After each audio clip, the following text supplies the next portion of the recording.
సొంత ఇంటిని నిర్మించుకోవాలనేది అశోక్ యొక్క కల. అందుకే అతని సంపాదనలో కొంత భాగాన్ని పొదుపు చేసేవాడు. కొన్ని సంవత్సరాల తర్వాత తను ఆ ఇంటిని నిర్మించుకున్నాడు. అయితే గృహప్రవేశానికి 2 రోజుల ముందు భూకంపం వచ్చి ఆ ఇల్లు నేలమట్టమైంది. అందరూ చాలా బాధపడ్డారు. అయితే అశోక్ మాత్రం అందరికీ స్వీట్స్ పంచుతున్నాడు. అది చూసిన అతని స్నేహితుడు నీకేమైనా మతిపోయిందా అంటూ కోప్పడ్డాడు. కానీ అశోక్ ఇలా చెప్పాడు, మీరంతా నాకు జరిగిన నష్టాన్ని మాత్రమే చూస్తున్నారు.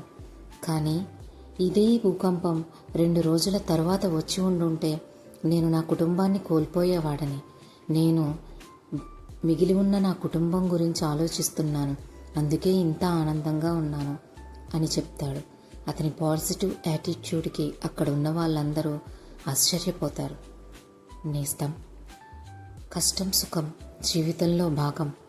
కష్టం వచ్చిందని కృంగిపోకు, దాన్ని దాటితే సుఖం తప్పకుండా ఉంటుంది. అవకాశాన్ని కోల్పోయావని ఆరాటపడకు, అంతకు మించిన అవకాశం నీకోసం ఎదురు చూస్తుంది. జీవితం అంటేనే అప్స్ అండ్ డౌన్స్.